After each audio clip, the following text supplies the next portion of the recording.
Assalamualaikum warahmatullahi wabarakatuh. Perkenalkan, nama saya Suci Fatimah Zahra dari jurusan Bimbingan Konseling Islam semester 5. Di sini saya akan menjelaskan sedikit tentang konseling individual.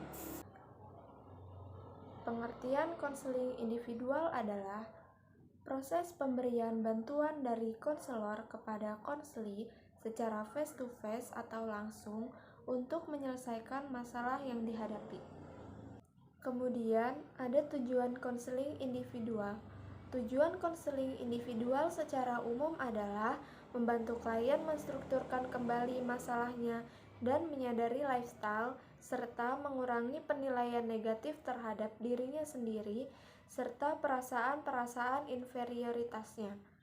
Kemudian, membantu dalam mengoreksi persepsinya terhadap lingkungan agar klien bisa mengarahkan tingkah laku serta mengembangkan kembali minat sosialnya. Setelah tujuan konseling individual, ada tahap-tahap konseling individual. Tahap yang pertama yaitu tahap awal. Tahap awal terjadi sejak klien menemui konselor hingga berjalan proses konseling sampai konselor dan klien menemukan definisi masalah klien. Yang kedua yaitu tahap pertengahan. Tahap pertengahan ini memfokuskan pada penjelajahan masalah klien dan bantuan apa saja yang akan diberikan berdasarkan penilaian kembali apa yang telah dijelajah tentang masalah klien. Kemudian yang ketiga ada tahap akhir konseling. Pada tahap akhir konseling ditandai dengan beberapa hal, yaitu yang pertama menurunnya kecemasan klien. Hal ini diketahui setelah konselor menanyakan keadaan kecemasannya. Yang kedua, adanya perubahan perilaku klien ke arah yang lebih positif, sehat, dan dinamis. Yang ketiga, adanya rencana hidup masa yang akan datang dengan program yang jelas. Yang keempat, terjadinya perubahan sikap positif, yaitu mulai dapat mengoreksi diri dan meniadakan sikap yang suka menyalahkan dunia luar, seperti orang tua, guru, teman, keadaan tidak menguntungkan, dan sebagainya. Jadi, klien sudah berpikir realistik dan percaya diri. Kemudian ada teknik umum konseling individual, terdiri dari attending, yaitu penampilan konselor yang menampakkan komponen-komponen perilaku nonverbal, bahasa lisan, dan kontak mata. Selanjutnya ada empati, yaitu kemampuan konselor untuk merasakan apa yang dirasakan klien. Kemudian ada refleksi, yaitu konselor memantulkan kembali kepada klien tentang perasaan, pikiran, dan pengalaman klien sebagai hasil pengamatan terhadap perilaku verbal dan nonverbal. Selanjutnya ada eksplorasi, yaitu teknik untuk menggali perasaan, pengalaman, dan pikiran klien. Eksplorasi ini memungkinkan klien untuk bebas berbicara tanpa rasa takut, tertekan, dan terancam. Selanjutnya ada paraphrasing, yaitu teknik untuk menyatakan kembali esensi atau inti yang diungkapkan oleh klien dengan teliti, mendengarkan pesan utama klien, mengungkapkan kalimat yang mudah dan sederhana. Kemudian ada pertanyaan terbuka, yaitu teknik untuk memancing klien agar mau berbicara, mengungkapkan perasaan, pengalaman, dan pemikirannya. Pertanyaan terbuka yang baik dimulai dengan kata-kata apakah, bagaimana, adakah, bolehkah, dan dapatkah. Selanjutnya ada pertanyaan tertutup, yaitu bentuk-bentuk pertanyaan yang sering dimulai dengan kata-kata apakah, adakah, dan harus dijawab oleh klien dengan kata ya atau tidak, atau dengan kata-kata singkat.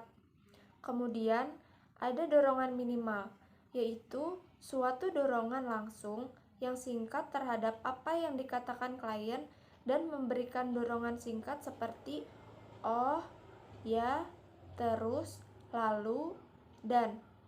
Selanjutnya ada interpretasi, yaitu teknik untuk mengulas pemikiran, perasaan, dan perilaku atau pengalaman klien dengan merujuk pada teori-teori, bukan pandangan subjektif konselor.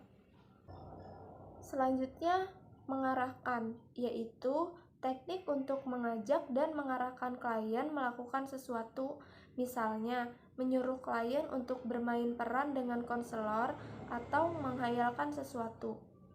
Selanjutnya, menyimpulkan sementara, yaitu pembicaraan antara konselor dan klien maju secara bertahap ke arah pembicaraan yang makin jelas. Maka, setiap periode waktu tertentu, konselor bersama klien menyimpulkan pembicaraan yang telah dilakukan.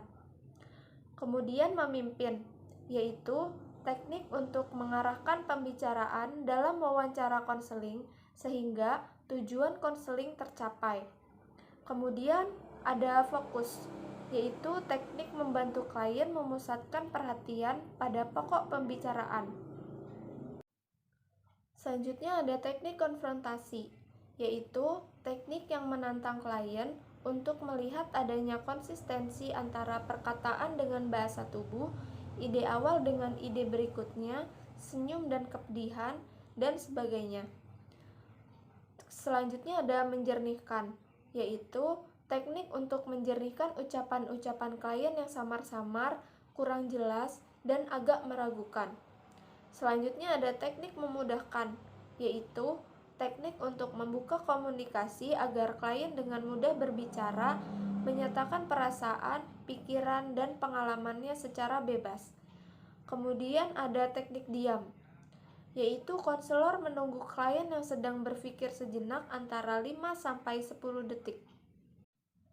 Kemudian ada teknik mengambil inisiatif, yaitu dilakukan konselor manakala klien kurang bersemangat untuk berbicara, sering diam, dan kurang berpartisipasi. Selanjutnya ada teknik memberikan nasihat, yaitu jika klien meminta nasihat konselor, harus mempertimbangkan apakah pantas atau tidak nasihat itu diberikan kepada konseli. Selanjutnya ada pemberian informasi. Dalam hal pemberian informasi, diminta klien sama halnya dengan pemberian nasihat.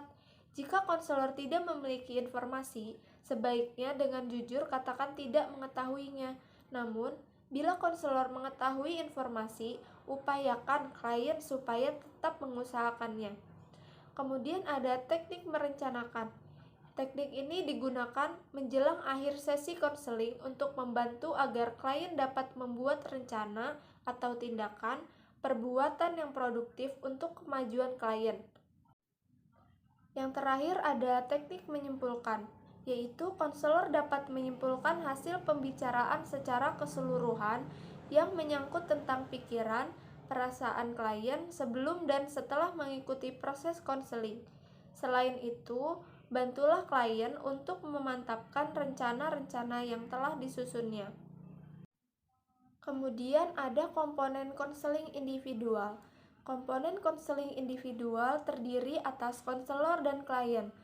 Konselor adalah seorang ahli dalam bidang konseling yang memiliki kewenangan dan profesional untuk melaksanakan kegiatan layanan bimbingan konseling perorangan.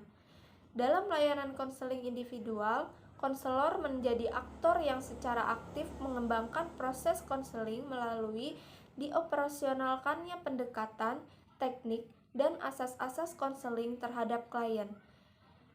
Kemudian, klien adalah seorang individu yang sedang mengalami masalah atau setidak-tidaknya sedang mengalami sesuatu yang ingin ia sampaikan kepada orang lain. Kemudian ada pendekatan konseling individual. Di antaranya ada pendekatan behavior, pendekatan humanistik, pendekatan client center, dan pendekatan psikoanalisis. Mungkin itu saja yang dapat saya sampaikan, kurang dan lebihnya mohon maaf. Terima kasih. Wassalamualaikum warahmatullahi wabarakatuh.